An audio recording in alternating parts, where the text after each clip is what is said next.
Hello students, welcome to my maths class. Students, today I'm going to start your new chapter that is statistics. Statistics, you can say it's the branch of mathematics which is working with data collection, organization, analysis, interpretation, and presentation. And in today's time, we would say it is very useful. It is being used by many companies. All the information is data based, and many results are based on statistics only. There are many job opportunities, career options which are emerging nowadays are based on statistics only. So it's a very important branch of mathematics in the coming time particularly. बहुत सारी ऐसी companies हैं जो data collect कर रही हैं, ठीक है, उनको ऑर्गेनाइज करती हैं, उनके बेसिस पर हमें बहुत सारे रिजल्ट्स देती हैं। कैसे? जैसे अगर आप देखो गूगल है आपका, या फेसबुक है, या कुछ भी है, तो ये किसके बेसिस पर बहुत सारे उनके जो रिजल्ट्स होते हैं, डाटा कलेक्ट करते हैं, वो सारा स्टैटिस्टिक्स के अंडर ही आता है आपका। ठीक है, अभी I will not take the name of the country, उसके ऊपर अभी एलिगेशन था कि वो सारा डाटा कलेक्ट कर रही है ऑफ द अदर कंट्रीज। अब वो डाटा कलेक्ट करके क्या करेगी? ठीक है, सो बिकॉज उसके बाद फिर बहुत सारी थ्योरीज विच आर बेस्ड, बहुत सारे results are based on this data, उसके बाद एज्यूम किए जाते हैं। ठीक है, अगर आप फेसबुक पर अगर आप देखो, बहुत सारे आजकल गेम्स हैं कि भाई टैप दिस, आप अपना फ्यूचर जानिए, आप, ये सारे किसके ऊपर होते हैं? Because when you use Facebook, each and every data is collected, every information is collected in that app. अब वो ऐप उसको कलेक्ट करता जा रहा है। अब आप अपना फ्यूचर के बारे में जानना चाहते हैं, तो on that basis it's a very smart game. On that basis it collects the data, वो सारा उसको ऑर्गेनाइज करके वो आपका फ्यूचर बता देता है। What kind of personality you have, what kind of person you are. तो it is all this depends upon the statistics only. So it's a very important branch, I am telling you, of mathematics. In the coming time, there are many jobs opportunities, many career options are, I would say, would be based on this statistics which are coming in future.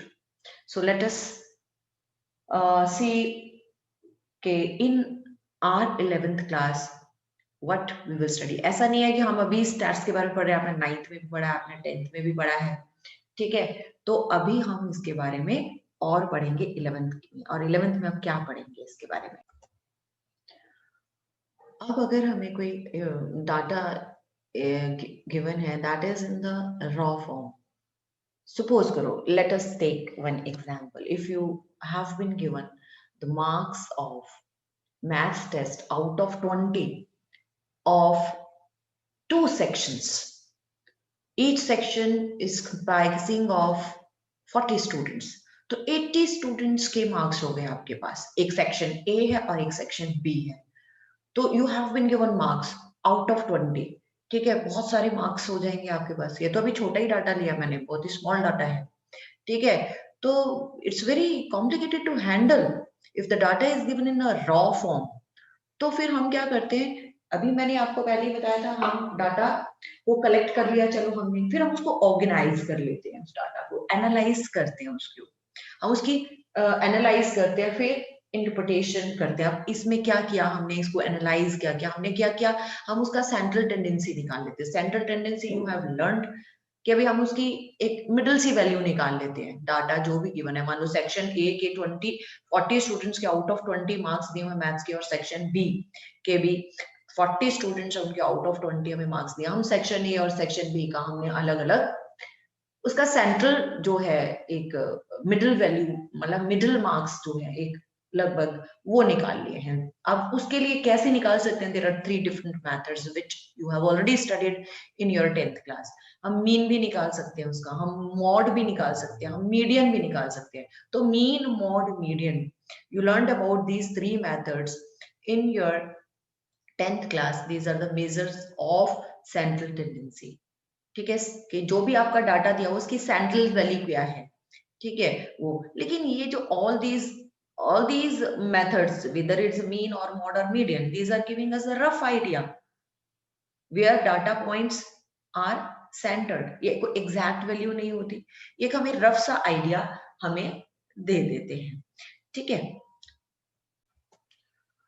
हाँ जी students, so you have studied about the mean, median, mode, about these 3 measure of the central tendencies in your 10th class. तो अभी हम check करेंगे ये कितनी reliable है। ठीक है, तो इसको चेक करने के लिए I have taken one example. मैंने क्या किया है, 2 बैट्समैन है B1 एंड B2, इनके 10 मैचेस के क्या स्कोर रहे हैं आई हैव रिटन। मैंने B1 बैट्समैन को रेड कलर से लिया है, उसके 10 मैचेस के कितना स्कोर रहा। फर्स्ट मैच में 30 ऐसे, सेकंड में 91 स्कोर किया, थर्ड में 0 पर आउट हो गया, फोर्थ में 64, ऐसे इसके 10 मैचेस का लिखा। B2 दूसरा बैट्समैन है B2, I have written the score of that batsman also. In first match he scored 53, second में 46, third 48, in fourth 50, and likewise up to 10 matches I have written its score. Now after calculation, mean score of both the batsmen, mean and median, देखो दोनों का मैंने देखा same है, mean भी same, median भी same, mod भी same, sorry batsman B1 के लिए एंड B2 के लिए। I have considered such example deliberately. अब इसमें अगर हम देखें तो मीन तो दोनों का सेम है, मीडियन भी you can C in both the cases same. Okay, on the basis of this, now naturally this question arises in our mind, is the performance of these 2 players is same? क्या same है? जरा check कीजिए। The answer is of course no, because the variability in the scores of batsman B1 is more, as he has scored runs from minimum 0 है उसके and maximum उसके हैं 117, while for batsman B2 who has scored runs more consistently, as he is scoring minimum from 46 to maximum 60, तो यहाँ consistent है scores उसका। If the score of batsman B1 and B2 are plotted on the number line, then we find the points which are representing the scores of batsman B2 cluster around the central value, जो कि आपकी mean या median है। देखिए यहाँ पर ये mean या मीडियन अगर हमने 53 लिया, तो अगर मैं रेड कलर से रिप्रेजेंट कर रही हूँ, अगर इसका देखिए 30 जो है वो लेसर साइड है, तो इधर है रेड वाले में, 90 इधर हो गया, 0 इधर आ गया, 64 इधर की साइड चला गया, 42 इधर आ गया, 80 फिर इधर चला गया, 30 फिर इधर आ गया आपका, 5 फिर इधर, 117 ये इधर चला गया, 71 इधर। अगर हम दूसरे बैट्समैन B2 के लिए अगर हम लें तो 53 वो तो यहीं पर ही है, ठीक है, फिर 46 भी इसके नजदीक ही है, ठीक, फिर उसके बाद 48 भी इसके नजदीक ही है, ठीक है, फिर उसके बाद 50 भी इसके नजदीक ही है, 53 है, फिर 53 है, फिर 53 है, फिर 58 है इधर चला गया, फिर 60 है इधर चला गया, 57 है इधर आ गया, 52 है इधर चला गया। तो हमने देखा कि जो क्लस्टर बन रहा है जो बैट्समैन B2 का है, that is near to the 53 mean और मीडियन जो सेंट्रल वैल्यूज ली है। तो it is around that central value, while those corresponding to bats B1 are scattered or more spread out, वो दूर दूर हैं, ठीक है. So it follows from this discussion that the central value, means the mean, mode, median, are not sufficient to give complete information about a distribution, about the data. Variability in the values of the observation of the given data gives us better information about the data, ठीक है. So variability is another factor which is required to be studied in statistics, ठीक है. जैसे central values, हमने एक single number हमारे पास आ गया था सेंट्रल वैल्यू, ठीक है, इतना बड़ा, ये इतना ज्यादा B1 के इतने सारे हमें स्कोर दिया हुआ है, B2 का इतना ज्यादा स्कोर दिया हुआ है, तो हमने एक सिंगल वैल्यूज की सेंट्रल वैल्यू निकाल ली थी, मीन 53, ठीक है. इसी तरीके से अगर अब ये वेरिएबिलिटी के लिए भी अगर हमारे पास एक सिंगल कोई नंबर आ जाए, तो that single number is called dispersion of the distribution, ठीक है. And various methods of determine for finding और measuring dispersions are known as measures of dispersion. तो कौन कौन से मेथड्स हैं मेजर्स ऑफ डिस्पर्शन के, अभी हम उनके बारे में पढ़ेंगे. हाँ जी, measure of dispersion, I think it's clear to all of you. अब मेजर ऑफ डिस्पर्शन है क्या? Let us try to understand the degree to which numerical data tend to spread about the central value. जैसे कि अभी मैंने आपको पीछे दो बैट्समैन का एग्जांपल लेके अभी एक्सप्लेन किया कि किस में एक मीन जो उसका स्कोर था बैट्समैन का, जो रन्स का स्कोर था, तो उसमें एक जो था बैट्समैन, वो कंसिस्टेंटली अपना जो भी एवरेज होता है, जो मीन है, उसके आसपास ही रन उसके हमेशा आ रहे थे. लेकिन दूसरा जो बैट्समैन था, उसका जो स्कोर है, कभी तो वो 0 पर आउट हो रहा है, कभी वो 117 मैक्सिमम लेके जा रहा है.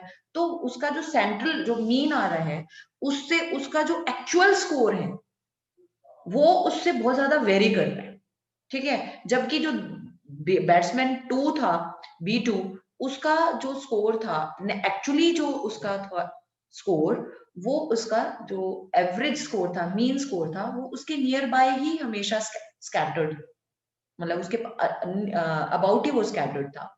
तो हमने ये देखा कि कौन सा ज्यादा स्कैटर्ड है, कौन ज्यादा वेरी कर रहा है, ठीक है. मीन वैल्यू से, सेंट्रल वैल्यू से, एक्चुअल जो उसका वैल्यू है, वो कितनी ज्यादा डिफरेंस पर है. तो उसके लिए हमने एक मेजर फाइंड आउट, क्योंकि अदरवाइज तो मीन तो दोनों का सेम आ रहा था, तो ऐसे तो हम किसी के बारे में कुछ भी डिसाइड नहीं कर सकते. मीन तो भी दोनों का सेम है, लेकिन परफॉर्मेंस जो है, वो परफॉर्मेंस सिर्फ इस चीज पर डिपेंड नहीं करती कि मीन क्या है, आपकी एवरेज क्या आ रहा है, ठीक है.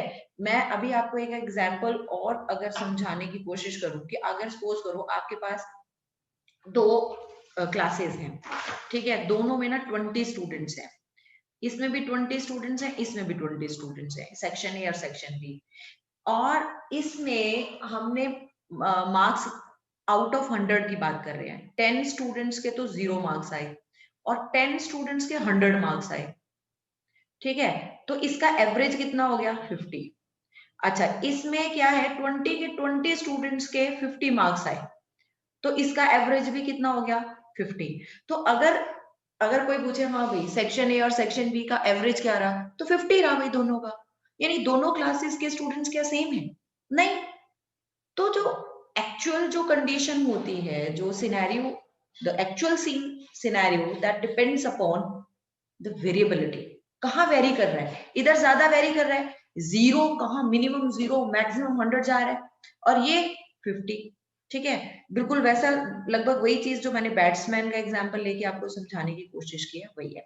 तो यानी कि आपको मेजर ऑफ डिस्पर्शन, यानी कि कितना वेरी कर रहा है आपका डाटा सेंट्रल टेंडेंसी से, वो मेजर करना भी बहुत जरूरी है.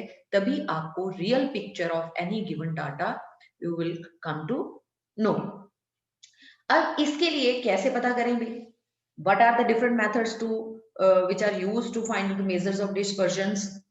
वो है रेंज, क्वार्टाइल डेविएशन, तीसरा है mean deviation and fourth one is standard deviation. In this class you will study about first, third and fourth method. Quartile deviation के अलावा हम तीनों मेथड्स यानी range, mean deviation and standard deviation, इन तीनों के बारे में will study in this class. हाँ जी, तो पहले रेंज के बारे में पढ़ते हैं. It is the difference between two extreme observations of the distribution. जैसे अभी in last example I took the example of scores of two batsmen in their 10 matches. तो range of batsman B1 जो होगा वो क्या होगा, उसकी जो मैक्सिमम उसका स्कोर था 170, मिनिमम उसने स्कोर किया था 0. तो इन दोनों का डिफरेंस दैट इज 170. अब range of scores of B2, second batsman B2 का जो रेंज है वो क्या है, मैक्सिमम स्कोर उसका 60 था, मिनिमम उसका 46 था, उन दोनों का डिफरेंस आ गया 14. तो अभी इसमें हमने देखा कि this range is, you can say it is the simplest but it is a rough major of dispersion. It's giving us a rough idea of variability और scatter, but it doesn't tell about the dispersion of the data from the measure of the central tendency. Central value से कितना data scatter कर रहा है वो हमें नहीं बता रहा, हमें ये बता रहा है कि एक्सट्रीम जो वैल्यूज है उनमें कितना डिफरेंस है. ठीक है, therefore we require some other measure of variability which depends upon the difference of the values from the central value. Such measures of dispersions are mean deviation and standard deviation. वो दो method हैं. ठीक है, so now we will study about these two methods. Means कौन से हैं, mean deviation and standard deviation. We will study about these two in detail.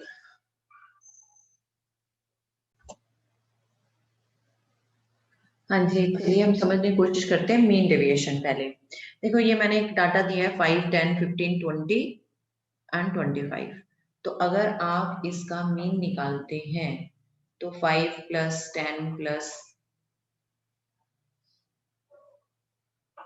15 plus 20 plus 25. ठीक है,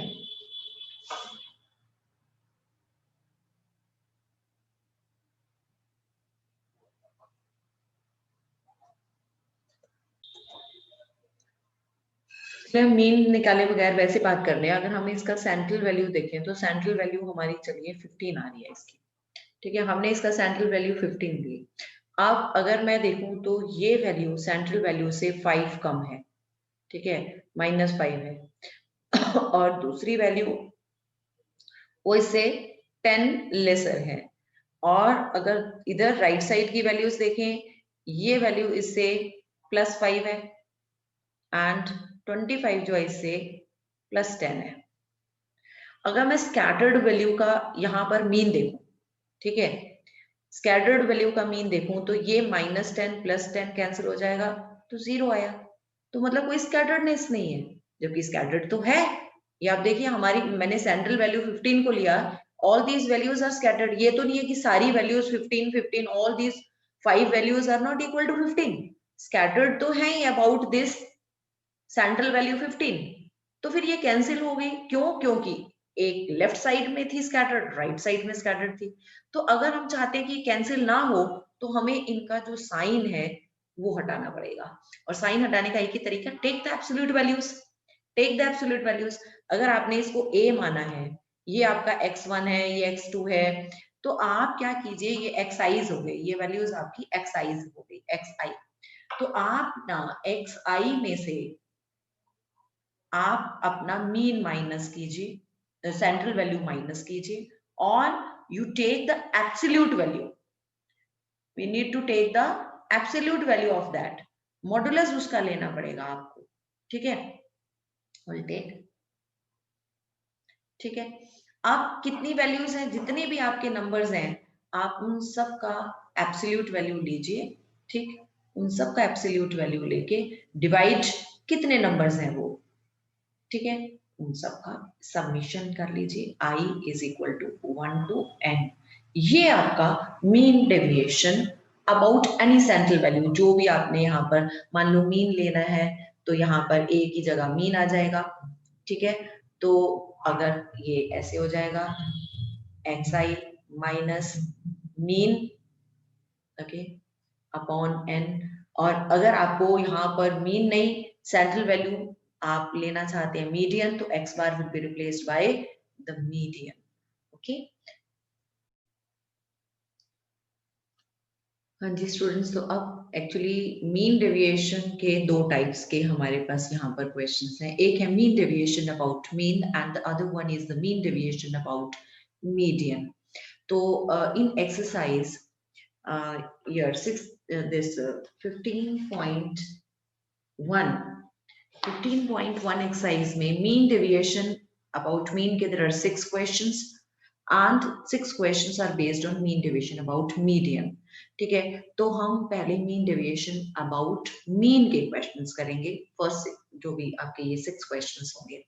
अब इसमें मीन डेविएशन अबाउट मीन के क्वेश्चंस करने के लिए सबसे पहले we must know how we can find out mean deviation about mean. Mean deviation about mean under the different conditions. तो उसके लिए मीन निकालना आना चाहिए अंडर डिफरेंट कंडीशन। सपोज पहला दिया हुआ है जैसे कि यहाँ पर if we have been given the mean, the data is in the raw form में डाटा गिवन है आपका, तो आप मीन कैसे निकालेंगे, ठीक है। तो अभी उसके लिए आप मीन पहले ये सारा मीन के जितने भी फॉर्मूले यहाँ पर लिखे हैं you have already studied about this in your 10th class, तो हम इनको जल्दी जल्दी से पढ़ेंगे। देखिए एक होता है raw data is given, in that case we takes the sum of all the observations divided by the number of observations, this will be the formula to find out the mean. The second method is the direct method, उसमें अगर आपको frequency distribution table दिया हुआ है कि यहाँ पर this is the term and this is for this much time, ठीक है। फ्रीक्वेंसी दी हुई है, किसी भी ऑब्जर्वेशन की एक फ्रीक्वेंसी दी हुई है, तो उसका सम जब दिया होता है तो इसको हम डिस्क्रीट डाटा बोलते हैं। If the data is given in this form, suppose this is suppose X I is given and F I's are given, ऐसे दिया है जैसे एक्स आई सपोज करो 2 है, 5 है, 7 है, means 2 is how many times, this is 3 times, 5 is how many times, suppose 2 times, 7 is how many times, suppose 5 times। तो अब इसमें total summation of F I हो गया 10। तो ये आप अगर data is given in this form then we say it is the discrete data, यहाँ पर लिखा है it is called discrete data, है तो ये ग्रुप्ड डाटा ही है। ये जो था ये आपका अनग्रुप्ड डाटा है फर्स्ट वन, एंड रिमेनिंग ये जो आपके बाकी केसेस में ग्रुप्ड डाटा अगर दिया होगा, जैसे कि यहाँ पर ये भी ग्रुप्ड डाटा है आपका, लेकिन इसको डिस्क्रीट डाटा बोलेंगे हम। तो इसमें मीन का फॉर्मूला हुआ sigma F I X I upon sigma F I, where I is moving from 1 to n। अच्छा उसके बाद एज्यूम्ड मीन मेथड किया था, ग्रुप्ड डाटा के लिए है ये भी, और ये भी आपका नेक्स्ट जो है step deviation method, this is also again for grouped data. तो अब इसमें इंटरवल फॉर्म में यहाँ पर सपोज कीजिए अगर आपको इंटरवल फॉर्म है या नहीं भी है तब भी आपका ये जो एज्यूम्ड मीन मेथड है तो उसमें हम एक मीन एज्यूम कर लेते हैं, जैसे A plus sigma F I D I upon sigma F I, where D I is X I minus A, just to make our calculation easier. नहीं तो हम इस मेथड से भी कर सकते हैं अगर इसको चाहे, जरूरी नहीं आपने ये मेथड अप्लाई करना है। हाँ calculations are very lengthy, then we apply the assumed mean method। Next है स्टेप डेविएशन मेथड। अगर हम देखते हैं कि आपका जो एक्सआई है, सभी एक्सआईज में कंसेक्यूटिव एक्सआईज की जो वैल्यूज हैं उनमें एक पर्टिकुलर डिफरेंस है, ठीक है। जैसे यहाँ तो देखो इसमें डिफरेंस 1 आ रहा है, इसमें डिफरेंस 3 आ रहा है, लेकिन अगर मैं एक और डाटा दे रही हूँ आपको, एक आपका सॉरी एक्स आई तो ये था ना 2 प्लस यहाँ 3 डिफरेंस है, यहाँ भी यहाँ कितना है 2 डिफरेंस है। लेकिन अगर सपोज करो एक्स आई में कुछ ऐसा डिफरेंस है जो सेम है, जैसे 2 है, फिर 4 है, फिर 6 है, फिर 8 है, और एफ आई आपका सपोज करो ये 2 है, ये 1 है, ये 5 है, ये 7 ऐसे है। तो यहाँ एक्सरसाइज में अगर आप ये देखते हैं कि सेम यहाँ सब में कितना डिफरेंस है 2, इधर कितना डिफरेंस है 2, इधर कितना डिफरेंस है, अगर हमें से ऐसे डिफरेंस सेम लगता है तब हम ये step deviation method we can apply. इसमें a plus sigma F I U I upon sigma F I into H होता है। यहाँ पर यू आई क्या है, X I minus A upon H. H क्या होगा आपका, ये जो इसमें सेम डिफरेंस जो आ रहा है यहाँ पर, ये इससे 2 डिफरेंस आ रहा है, तो यहाँ पर h को हम 2 ले सकते हैं। ठीक है, या फिर क्लास इंटरवल होता है, तो अगर आपका सेम क्लास साइज है सभी इंटरवल्स का, तो जो आपका क्लास साइज होता है वो भी हम ले सकते हैं।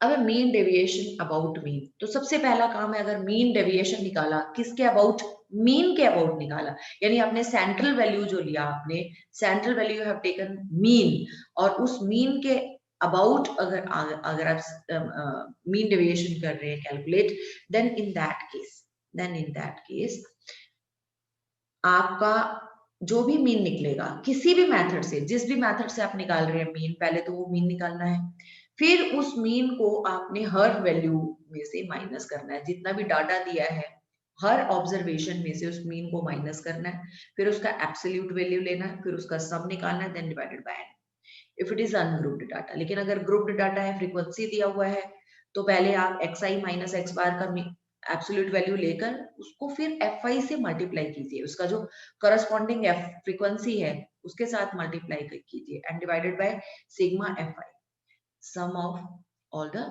फ्रीक्वेंसीज। तो अभी क्वेश्चंस करेंगे तो ज्यादा बेटर, आपको ज्यादा अच्छा समझ में आएगा। Let us see with the help of examples.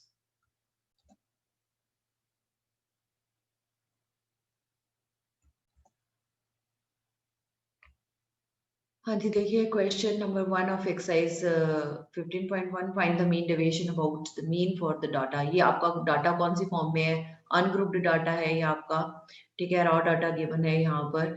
तो आपने मीन डेविएशन अबाउट मीन निकालना है, तो सबसे पहले तो मीन निकालना पड़ेगा। इसका मीन क्या होता है, sum of the observations divided by number of observations. वो आया आपके पास 10।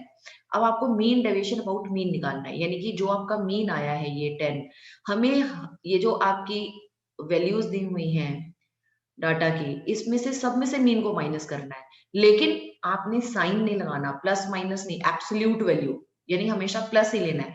4 माइनस दिस मीन 10 कितना आया, वैसे तो -6 आना चाहिए, लेकिन हम हमेशा प्लस लेंगे, इसलिए मैं माइनस का I am not going to talk about the negative sign, हमेशा मॉडुलस लेना है पॉजिटिव।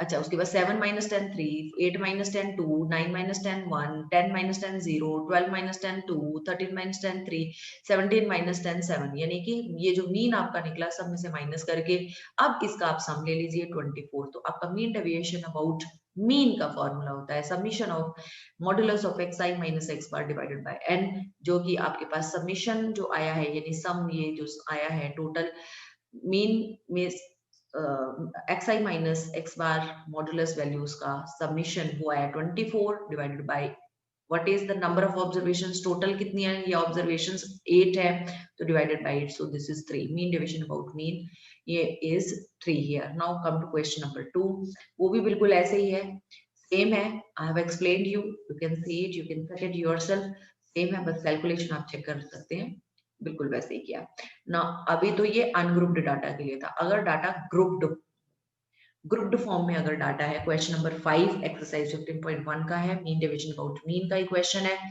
अब आपको xi दिया है और fi दिया है खाली, तो अब fi और xi दिया है, आपका डिस्क्रीट डाटा है, डिस्क्रीट डाटा में पहले मीन क्या होता है, formula sigma fi xi upon summation of fi।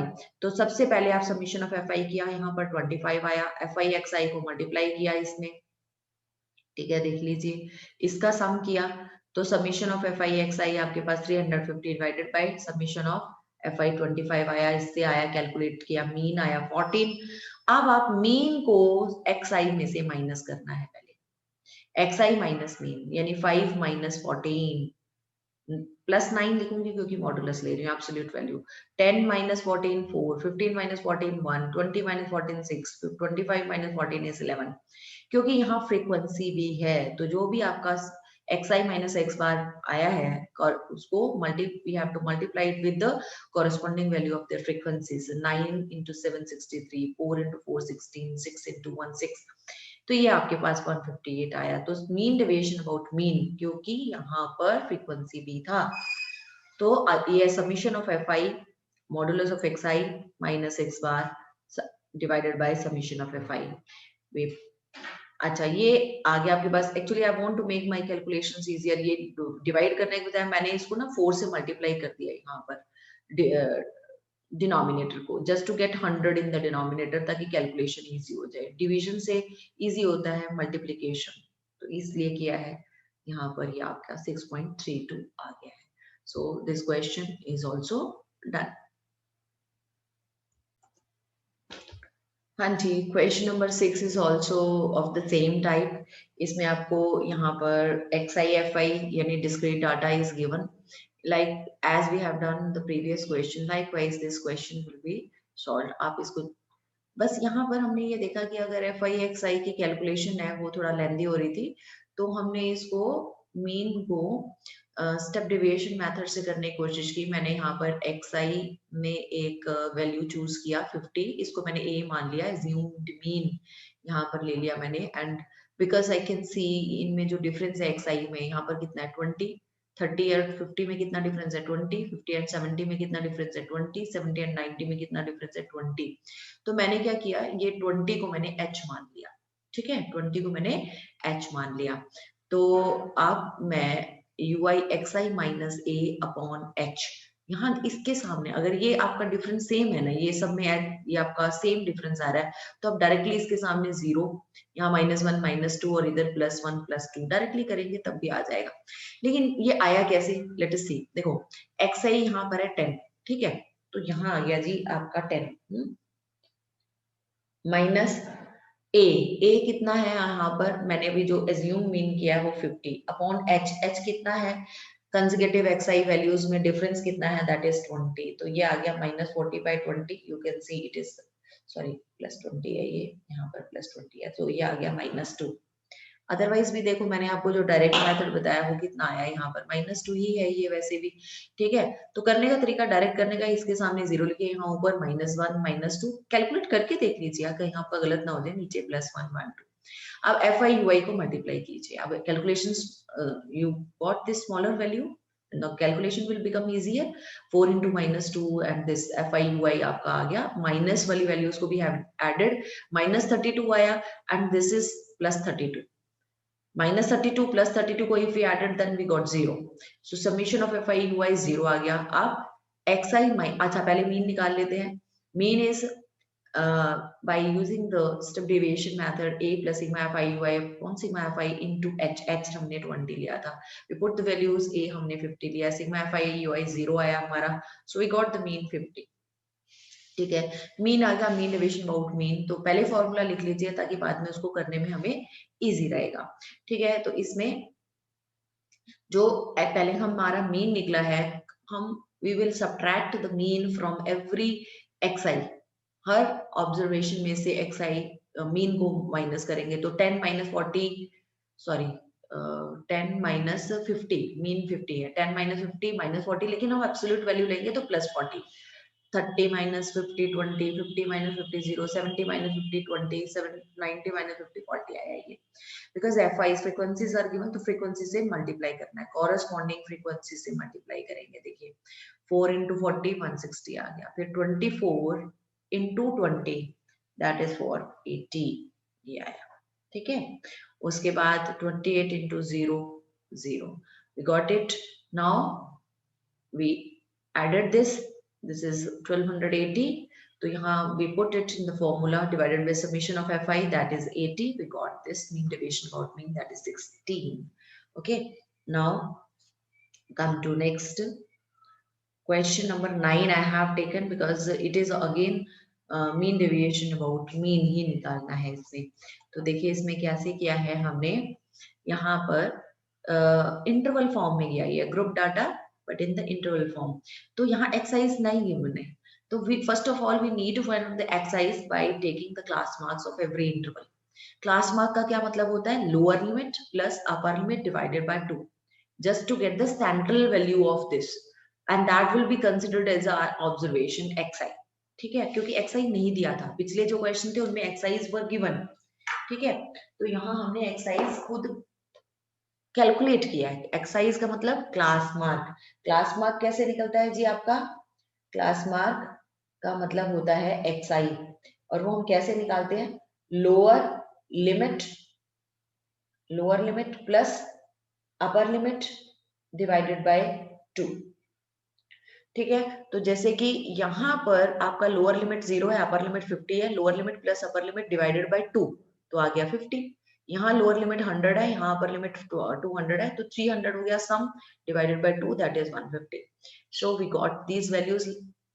Now again I can see these are very these are not very small values, बड़ी बड़ी values आपके आ गया। कैलकुलेशन जो आपकी होगी इन फिगर्स का लंबा चौड़ा कैलकुलेशन होना चाहिए वाला है, तो just to make my calculations little bit easier, तो उसमें मैं पहले चेक कर लेती हूँ क्या मेरा जो क्लास साइज है it is same in all the class intervals. Yes, 100 का ही डिफरेंस है, 100 का डिफरेंस है। ठीक है, या फिर यहाँ पर चेक कर लीजिए कंसेक्यूटिव वैल्यूज ऑफ जो आपका एक्स साइज है उनमें भी 100 का डिफरेंस ही आ रहा है आपका, है ना। तो हम एच ले लेते हैं 100 को, एच हमने 100 ले लिया, तो हम इसको अब स्टेप डिवीजन मेथड से करेंगे, x I minus A upon H. ठीक है, ए में मिडिल वैल्यू किसी यहाँ पर मिडिल वैल्यू मैंने 350 लिया है यहाँ पर। Okay, x I minus A upon H, वैसे मैंने आपको बताया था इसके सामने 0 रखिए, इधर -1 -2 -3 और नीचे 1 2 3 4 जहां तक भी जाए।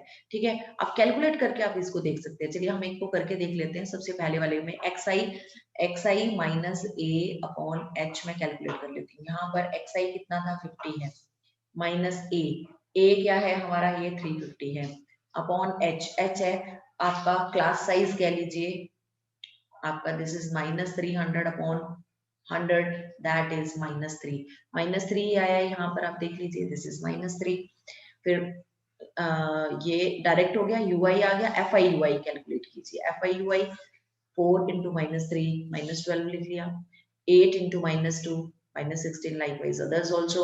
अब हमने माइनस वाली टर्म्स को पहले ऐड किया, माइनस वाली ये जो टर्म्स आई हमारी इनको हमने अलग से ऐड किया, -12 -16 -28, -28 में -9 ऐड किया तो -37 आ गया। ठीक है, प्लस वालों को भी ऐड किया, तो this is your 12 plus 12 24 plus 10 34, 34 plus 7 34 plus 7 41 plus में आ गया।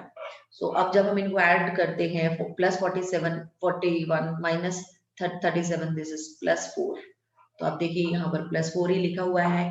ठीक है, अब हमने मीन निकालना है। मीन का formula a plus sigma F I U I upon sigma F I into H. Put all the values हमने सब कैलकुलेट कर लिया, सिग्मा एफ आई यू आई भी कैलकुलेट कर लिया, सिग्मा एफ आई भी हमने कैलकुलेट किया है, एच हमने पहले ही देख लिया 100 है, और a हमने यहाँ पर लिखा था 350। We put the values, we got the value of this mean that is 358। Now mean deviation about mean, अब जितना भी मीन निकला है हर एक एक्स आई जो आपके पास है उसमें से इसको सब्ट्रैक्ट कर दीजिए। 358 माइनस 50 308 आ गया, 358 माइनस 150 208 आ गया, 350 माइनस 350 सॉरी हाँ 350 माइनस 358 8 आ गया। अब 450 माइनस 358, 450 माइनस 358 92 होता है, 550 माइनस 358 192 लाइकवाइज दिस। अब हमें एफ आई से मल्टीप्लाई करनी है इन वैल्यूज को। एफ आई से मल्टीप्लाई किया, एफ आई ये है आपका 4 corresponding x I minus X बार 308, ये सारा मल्टीप्लाई करके ये कैलकुलेशन है आपकी सबकी कॉरस्पॉन्डिंग, ये सबको मल्टीप्लाई किया है। We got this 7896, 7896 divided by summation of fi that is your 50। ठीक है, मैंने ना यहाँ पर 2 से मल्टीप्लाई कर लिया जानबूझ के, इसको डिवाइड करना डिफिकल्ट है, इधर मल्टीप्लाई कर लूँ तो नीचे 100 आ जाएगा, 100 आ जाएगा तो कैलकुलेशन इजी बन जाता है जब डिनोमिनेटर में 100 होता है। So this is also done. अब 10th क्वेश्चन देखिए, इसमें हाइट दी हुई है but it is given in the interval form, height दी हुई है सेंटीमीटर्स में हमारे पास, एंड नंबर ऑफ बॉयज दिया हुआ है, कितने बॉयज की हाइट इतनी है वगैरह। 95 से लेके 105 तक के बीच में 9 बॉयज की है, 105 सेंटीमीटर से 115 सेंटीमीटर तक 13 पॉइंट्स की and likewise this data is given. तो ये फ्रीक्वेंसी आपकी टोटल जो फ्रीक्वेंसी आई 100 आई। अब हमें क्लास मार्क निकाला हमने, पहले क्लास मार्क यानी एक्सरसाइज कैसे निकाला, lower limit plus upper limit divided by 2 करके ये सारी वैल्यूज निकाल ली। क्योंकि ये थोड़ा हमारे पास जो कैलकुलेशन आएगी, फिगर्स बड़ी हैं तो कैलकुलेशन में थोड़ा सा लंबी हो जाएगी। If you want to do it by using FIXI method then there is no problem, you can do, no such problem. लेकिन मैंने इसको स्टेप डिविएशन मेथड से किया। मैंने अज्यूम्ड मीन किया ये 180, इसके सामने 0 -1 -2 -3 लिख दिया, नीचे +1 +2।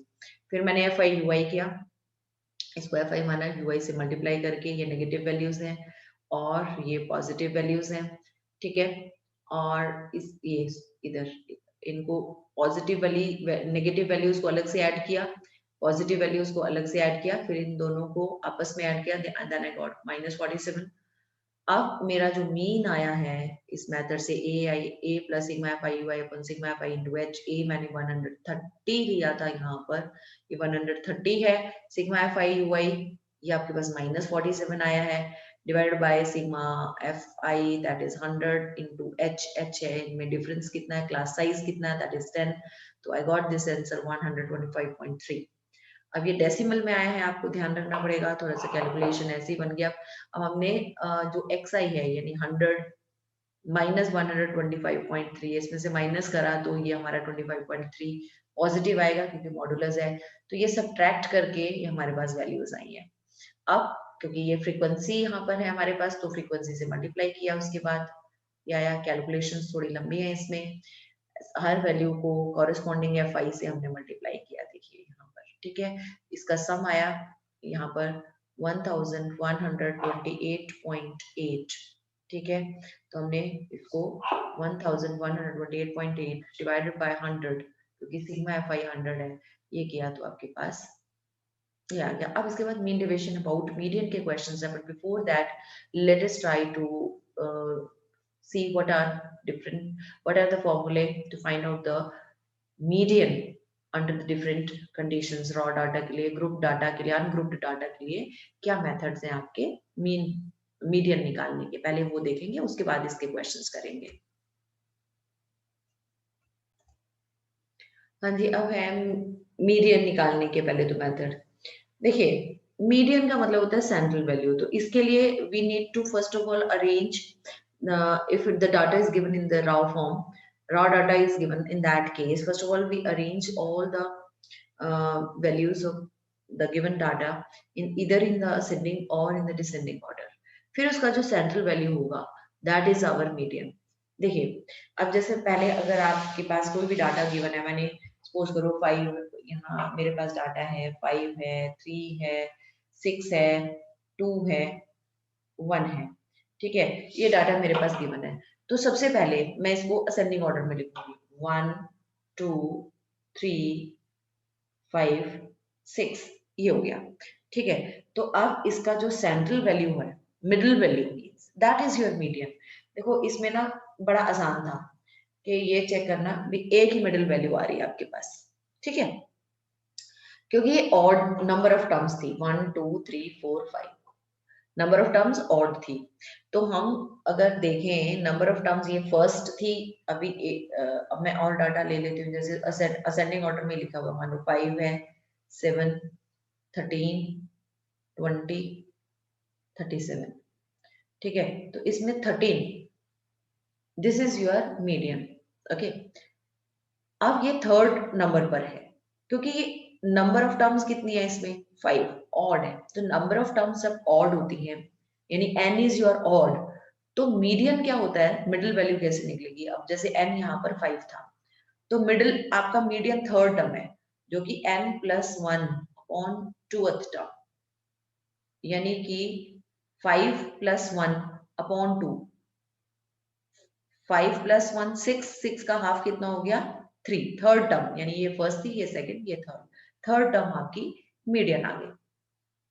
ये तो तब है जब आपका नंबर ऑफ टर्म्स ऑड है, but if the number of terms are even, in that case फिर क्या करेंगे आप, जैसे यहां पर है 5 3 7 1 11, 8। सबसे पहले हम इनको असेंडिंग ऑर्डर में लिख लेते हैं। 1, 3, 5, 7, 8, 11। अगर इसकी मिडिल टर्म देखें तो हमारे पास तो 2 मिडिल टर्म्स आ रही है यहाँ पर, है ना, 5 एंड 7। तो मीडियन क्या होगा, इन दोनों मिडिल टर्म्स का एवरेज होगा, इन दोनों का एवरेज, यानी 5 + 7/2, दैट इज योर 6। ओके, तो अगर n is even, in that case median will be the average of two middle terms। तो आपका n/2th term plus n/2 plus 1th term, यानी इससे next term divided by 2। this was for the raw data and discrete data also। raw data के लिए and discrete data के लिए हम यही वाला मेथड अप्लाई करते हैं। लेकिन अगर आपका ग्रुप्ड डाटा है इंटरवल्स में, अगर इंटरवल्स में है तो हम मीडियन कैसे निकालेंगे, वो ये फॉर्मूला है। उसके लिए formula L + n/2 - CF/F × H। अब L क्या है, इसमें lower limit of median class, N क्या होता है, समीशन ऑफ फ्रीक्वेंसीज, CF क्या है, वो है प्रेडेसर फ्रीक्वेंसी और cumulative frequency preceding the median class, F क्या है, frequency of the median class, and H क्या है, size of the class interval. ये है, this all this you have already done in your 10th class, nothing new I am telling you. हाँ, ये आपके लिए नया हो जाता है, जो कि है mean deviation about median. Mean deviation about median में जो भी आपका बिल्कुल सेम है as we have done in the mean deviation about mean, it is exactly same as that one. उसमें हमने क्या माइनस किया था, मीन निकाला था, तो मीन माइनस किया था from the average, from every time term, and then we took the absolute value of that. यहाँ पर किस क्या करना है हमने, whatever the terms are given to us, we will subtract the median from each term and we will take the absolute value of that, and we take the sum of all these values, absolute values, and then we will divide it by the number of the terms। ठीक है, बिल्कुल वैसे ही करना है जैसे हमने mean division about mean किया था। हाँ, अगर आपके पास ग्रुप्ड डाटा है जिसमें की फ्रीक्वेंसी भी दी हुई है, then we will multiply the frequency with the corresponding values of the absolute value of difference of every term and the median। यानी कि हम फ्रीक्वेंसी के साथ xi - m का जो मीडियन एब्सोल्यूट वैल्यू उसको मल्टीप्लाई करके then will divided by summation of fi। और अब हम इसके क्वेश्चंस करते हैं एक्सरसाइज 15.1 के, which are based on mean division about median। let us do all those questions। हाँ जी, ये क्वेश्चन नंबर 3 देखिए, इसमें मीन डिवीजन अबाउट मीडियन निकालना है and it is given raw data. तो अभी हमने इसको क्या किया, पहले असेंडिंग ऑर्डर में लिख लिया 10, 11, 11, 12, 13, 13, 13। चलो, जो भी डाटा गिवन है, तो इसमें हमने सबसे पहले काउंट किया कि नंबर ऑफ टर्म्स कितना है। नंबर ऑफ टर्म्स है 12, that is your even number. तो अब नंबर ऑफ n जो है 12 है, जो कि इवन है, तो मीडियन क्या हो जाएगा, मीडियन होगा 12/2th term plus 12/2 plus 1 nth term and its mean। ठीक है, यानी कि इन दोनों को ऐड करके, तो ये तो आ गया 6th टर्म, ये आ गया 7th। 6th term plus 7th term divided by 2। 6th term कौन सी है, देखो, ये 1 है, ये 2 है, ये 3 है, ये 4 है, ये 5 है, ये 6 है, ये 7, यानी 13 is your 6th term, 14th is your 7th term divided by 2, that is 27/2। 27/2 यानी कि 13.5, ये आपका मीडियन निकला है। अब आपने क्या करना है, यहाँ पर मैं ये आपको दिखा देती हूँ इसका कैलकुलेशन, यहाँ पर पीछे अभी ये कैसे निकला है, let me show you here. यहाँ पर ये देखिए, यहाँ पे ये 6th term plus 7th term, ये हमने निकाला था, ये आपको क्वेश्चन में गिवन है। फिर हमने इसको असेंडिंग ऑर्डर में किया, फिर हमने n12 था, फिर इसका मीडियन कैलकुलेट किया है। ठीक है, 13.5 आया। अब 13.5 को यहाँ पर हमने ऊपर देखिए, इधर यहाँ पर हमने 13.5 को हर टर्म में से माइनस किया।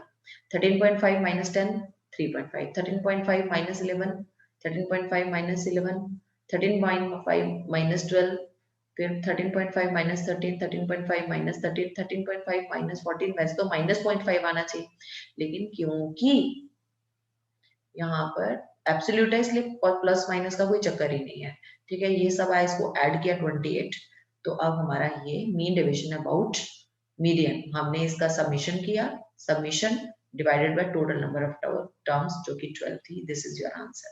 Now come to question number 4, that is again of the same type, बिल्कुल सेम ऐसा ही है यहाँ पर भी। यहाँ पर भी आपका जो n है वो इवन नंबर ऑफ टर्म्स आया है, यहाँ पर again we are getting the same.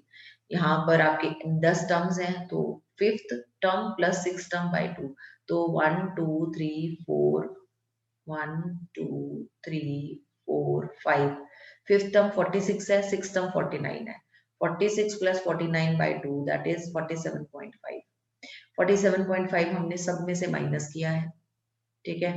तो ये कितना आया आपके पास 68, तो हमारा आंसर जो आ गया वो आ गया यहाँ पर 68 divided by 10 that is your 6.8। ये आपका मीन डेविएशन अबाउट मीडियन के ये दो क्वेश्चन जिसमें raw data if the data is raw. Okay, अब हम अगली टाइप करते हैं। हाँ जी, आपका क्वेश्चन नंबर 7 है जिसमें हमें the data is given discrete form, यानी xi दिया है, fi दिया हुआ है तो ग्रुप डाटा, लेकिन इसमें interval is not given, intervals are not given, intervals are not given. तो अब इसमें हमें कैसे करना है, इसमें यही मेथड होता है सेम जो अभी हमने लगाया पीछे मीडियन निकालने का।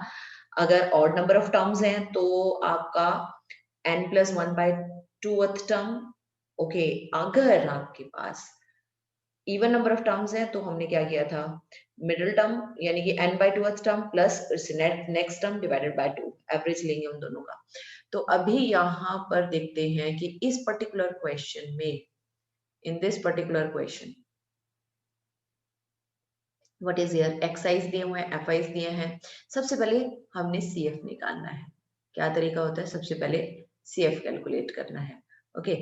तो अभी सीएफ कैलकुलेट हमने जब किया है, सीएफ कम्युलेटिव फ्रीक्वेंसी आता है सबको, एफ क्या है 8, 8 plus 6 14, 14 plus 2 16, 16 plus 2 18, 18 plus 2 20, 20 plus 6 26, और ये लास्ट वाला जो सीएफ है वो सम ऑफ द फ्रीक्वेंसीज के इक्वल आना चाहिए। देखा, एन आपका इवन नंबर है 26, 26 यानी एन 26 है। तो अब आप अगर हम यहाँ चाहें तो हम ये सीएफ निकालने की कोई जरूरत नहीं है इस वाले केस में। अगर डाटा डिस्क्रीट है तो आप डायरेक्ट 26 कीजिए, ठीक है। तो अभी लेकिन हाँ यहाँ के लिए जरूरत पड़ेगी, ठीक है, करना तो पड़ेगा। हाँ, तो 26 इवन नंबर है तो हमें दो टर्म्स का, यानी कि 26 का हाफ होता है 13th term plus it's next term, 13 term plus next term 14th term, उसका एवरेज लेंगे। अब 13 टर्म कहाँ आएगी, वो सीएफ से ही देखने को मिलेगी, तो इसलिए हमें सीएफ तो निकालना पड़ेगा। देखो ऊपर से चेक करना है, ऊपर से देखें तो 8th टर्म में तो 13th टर्म नहीं आ रही। अब यहाँ है 14th, इसका मतलब है 9th टर्म से लेकर 14th टर्म तक, तो इसमें 13th टर्म आ गई, तो 13th टर्म तो यहाँ पर आ गई एंड 14th टर्म भी इसी में आ रही है। अब देखिए वो क्या है टर्म्स, 7, क्योंकि 13th टर्म भी 7 है एंड 14th भी 7 है। इसका मतलब है 8 फर्स्ट से लेकर 8 टर्म्स तो है, वो है 5, यानी 5 प्लस 5 5 5 5 5 ऐसे 8 टर्म्स है। फिर उसके बाद 9 से लेकर 14th टर्म तक, यानी 9 10 11 12 13 14th टर्म तक आपकी टर्म्स है 7। उसके बाद 14 के बाद 15 एंड 16 दो टर्म्स जो हैं वो है 9। फिर 16 के बाद 18 यानी 17 से 18 यानी 17th टर्म भी 10 है, 18th टर्म भी 10 है, इस तरीके से। तो देखो अगर हम 14 ले रहे हैं तो 13th भी इसी में आ गया, तो 13th एंड 14 दोनों ही 7 आया। तो यहाँ पर हमने 7 प्लस 7 बाय 2 इन दोनों का एवरेज लेना था, that is again a 7, median 7 आ गया। अब मीडियन को हमें में से we have to subtract every term, यानी 7 माइनस 5 2, 7 माइनस 7 0, 9 माइनस 7 2, तो ये सब्ट्रैक्ट करके आया। लेकिन because frequencies are also given, तो फ्रीक्वेंसी से कॉरेस्पॉन्डिंग वैल्यूज को मल्टीप्लाई किया हमने, ठीक है। तो 8 into 2 16, ये सारा मल्टीप्लाई करके दिस इज 84। तो ठीक है, mean deviation about median now क्योंकि फ्रीक्वेंसी से मल्टीप्लाई किया है, so summation of F I X I minus M का modulus divided by summation of F I, we put their values and get got the answer. Now in your next question, अगले question में देखिए, उसमें क्या है, find the mean deviation about median. Next same है. आप इसमें आपका n जो आया है, आपने पहले तो ये दिया है, फिर डिस्क्रीट डाटा है, xi दिया, fi दिया. cf कैसे निकाला? पहले फर्स्ट ऑफ ऑल यही वाला फ्रीक्वेंसी 3, 3 + 5 8, 8 + 6 14, ठीक है. फिर 14 + 7, 14 + 7 21, 21 + 8 29, और ये सारा सम करके देख लो 29 है, तो इसका मतलब है आवर कैलकुलेशन इज करेक्ट. अब 29 n आ गया, 29 कैपिटल N है 29. This is odd number. Odd number में तो एक ही मीडियन होता है, दैट इज n + 1/2 टर्म, यानी कि 29 + 1/2 that is 30/2, that is 15th term. अब देखो CF में थर्ड, ये पहली 3 टर्म्स हैं, इसमें 8th टर्म तक आ रहा है, इसमें 14th टर्म तक आ रहा है, अभी 15 टर्म नहीं आया. हाँ, 14 के बाद 15 से लेके 21 तक, यानी इसी के अंदर आ गया सारा. वो क्या है? 30. That is your 30. Median is your 30. अब इस 30 में से we are to subtract all these corresponding excise values. ये सारी एक्साइज माइनस किया हमने, एब्सोल्यूट वैल्यू लिया, फिर जो वैल्यूज आया ये xi माइनस m का absolute value, we are to multiply with corresponding frequencies, इनको ऐड किया, फिर 148. अब formula is summation of fi xi minus m divided by summation of fi. ठीक है, we got this. This is your mean deviation about median. So this is also done. हाँ जी, अब last type of median है. In this the data is given in the grouped form, और grouped में भी interval form में है. ये अगर इंटरवल दिया हुआ है आपको तो फिर कैसे करेंगे? देखिए यहाँ पर ये दिया आपको 0 से 10 तक के मार्क्स 6 गर्ल्स के हैं, 10 से 20 तक के मार्क्स 8 गर्ल्स के हैं, 20 to 30 14 ये दिया है, सिर्फ ये डाटा गिवन है. तो सबसे पहले हम xi निकालते हैं. xi क्या होता है? Class marks. क्लास मार्क्स कैसे निकालते हैं? Lower limit plus upper limit divided by 2, यानी कि इस क्लास इंटरवल का मिडिल वैल्यू वो हमने निकाल लिया, सबका निकाल लिया, कॉरेस्पॉन्डिंग सबका वैल्यूज निकाला. ठीक है, उसके बाद आपने फ्रीक्वेंसी आपकी जो दी हुई है, ये फ्रीक्वेंसी दी हुई थी, ये 6, ये लिखा 6, 6 + 8 14, 14 + 14 28, 28 + 16 44, 44 + 4 48, 48 + 2 50. कम्युलेटिव फ्रीक्वेंसी निकाला, और हमने ये टोटल फ्रीक्वेंसी भी ऐड किया, तो वो 50. ये सेम होना चाहिए, last cumulative frequency and this total frequency 50. ठीक है.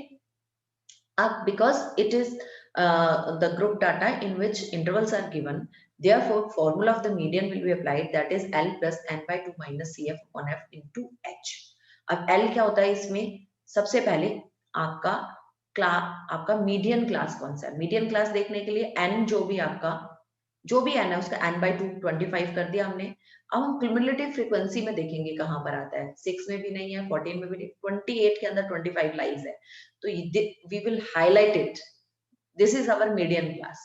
I have highlighted this. This is my median class. Okay. Now CF क्या होता है? Preceding frequency of the, जो आपका median class है उससे पहले वाली जो आपकी cumulative frequency होती है. ठीक है, this is my CF. CF कितना आ गया? 14 आ गया. So and now what is F?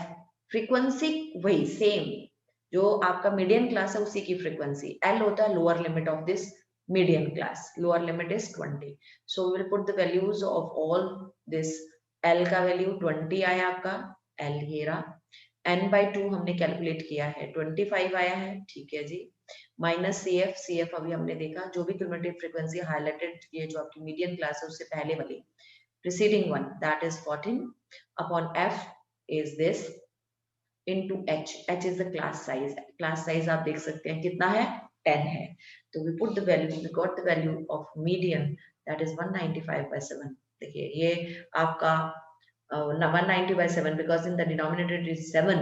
तो वैसे भी ये नॉन टर्मिनेटिंग है, we will not divide it. इसको डेसिमल में निकालने की बिल्कुल भी जरूरत नहीं है क्योंकि ये नॉन टर्मिनेटिंग है. Keep it as it is 195/7. अब हम माइनस करेंगे xi माइनस 195/7. सभी जितने भी xi's हैं ये 5, जैसे यहाँ पर 5 है, तो हमने सबसे पहले इस 5 में से माइनस किया 195/7. दिस इज 35 माइनस, अच्छा मॉडुलस इसका एब्सोल्यूट वैल्यू लेना है, 35 माइनस 195/7. ठीक है, तो ये आया आपके पास 160/7. ठीक है, ये देखिए आपने 160/7 लिखा है यहाँ पर. ऐसे ही सब में से माइनस करके आप वैल्यूज लिखते जाएंगे. ये फिर इन वैल्यूज को will multiply with the corresponding values of fi. In fi से मल्टीप्लाई करके लिखा और फिर आपने इनको ऐड करना है. ऐड करके हमारे पास ये है 3620 डिवाइडेड बाय 7. तो इसका summation of fi multiplied with modulus value of xi minus m divided by summation of fi, इसका 3620 डिवाइडेड बाय 7 था. और ये समीशन ऑफ fi ये था हमारे पास 50. ये 50 कैलकुलेट करके आपके पास ये आया 10.34. This is the answer. Now come to the next last question of this exercise, again of the same type. आप यहाँ से देख लीजिए, try it yourself, अपने आप कीजिए, आप इसको देख लीजिए बस आप. calculation you can verify from here. So with this question here, this exercise 15.1 is done.